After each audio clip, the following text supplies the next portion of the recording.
They suffered some of the most brutal fates on the battlefields of the Second World War, and if they were captured often, then they were shot instantly on the spot.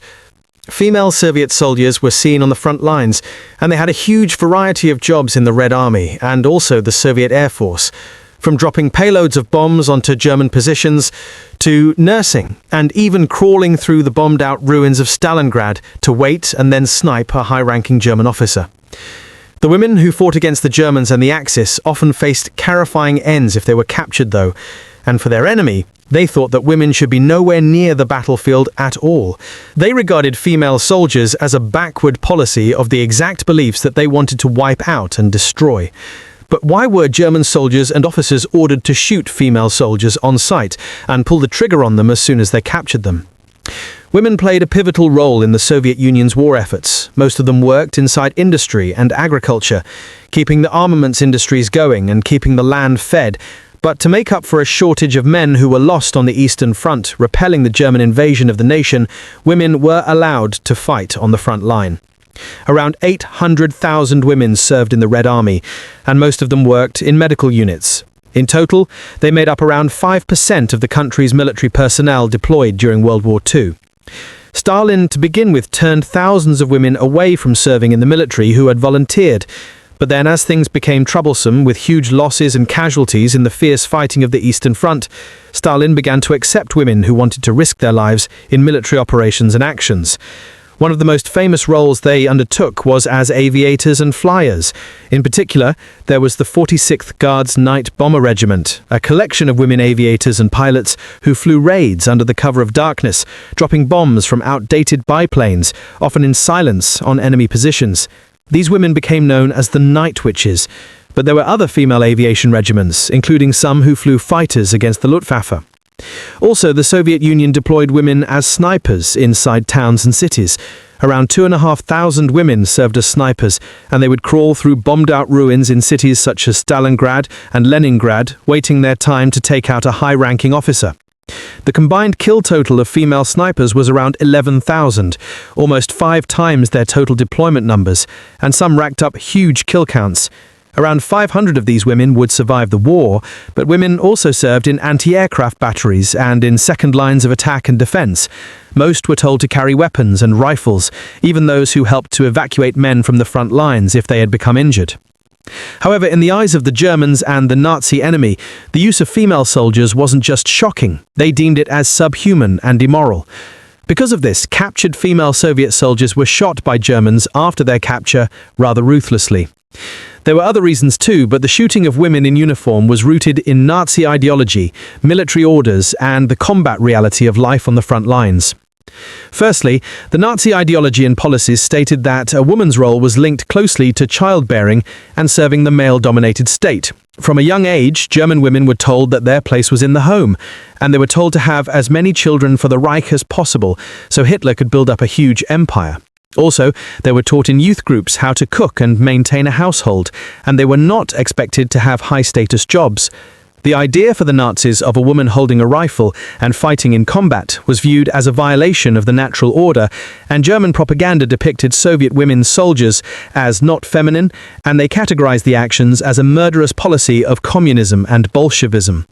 The presence of women on the battlefield for the Red Army directly challenged the Nazi worldview. So, when German troops captured armed Soviet women, they believed they were dealing with unnatural enemies rather than legitimate soldiers who did deserve the protection of prisoner of war status. This was all ideological, and it led to many women being shot, especially by SS soldiers. The German military also did not recognize female combatants as lawful soldiers, even when they were wearing uniform, carrying military ID, and serving as part of larger Red Army units. They were frequently labeled as partisans and resistance fighters, and this was very important as the German army and the SS had standing orders to shoot partisans immediately. The Eastern Front was also deliberately exempt from the standards of the Geneva Convention. With this, it meant that a woman in uniform could just be said to have been a partisan and then shot, when this was not the case at all, and it would of course be technically a war crime. The commander of the German Fourth Army, Gunther von Kluge, issued an order to his men that, I quote, "All women who were found in Soviet army uniform are to be shot straight away."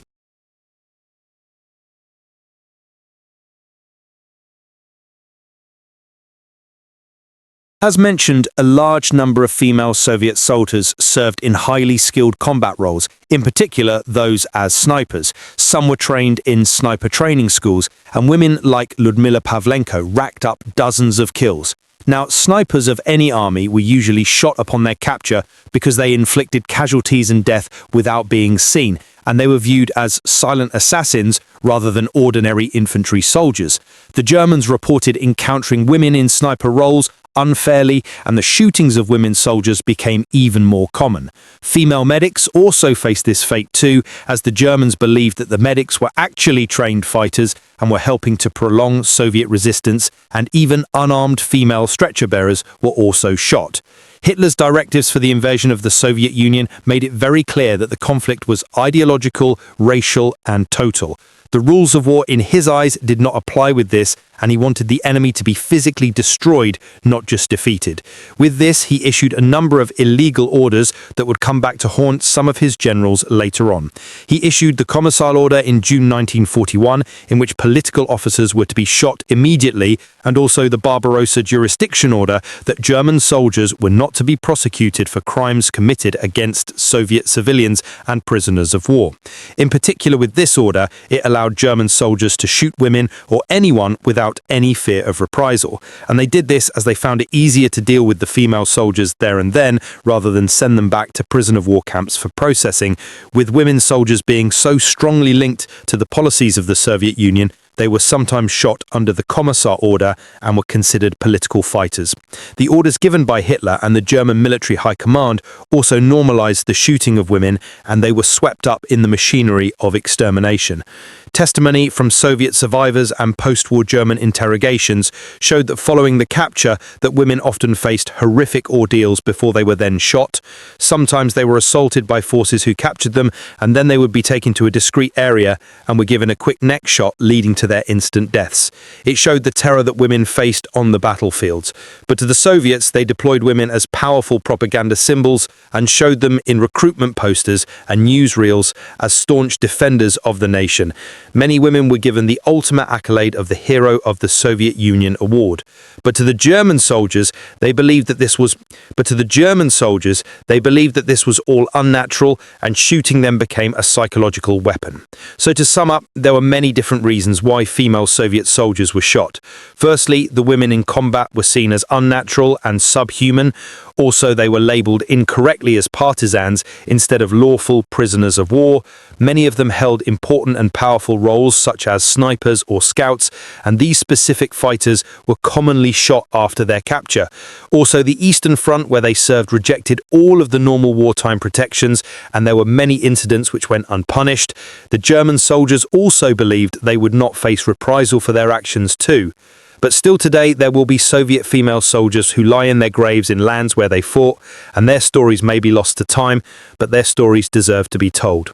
Thanks for watching. If you found this interesting, maybe click subscribe. And once again, thank you for giving up your time to watch this video.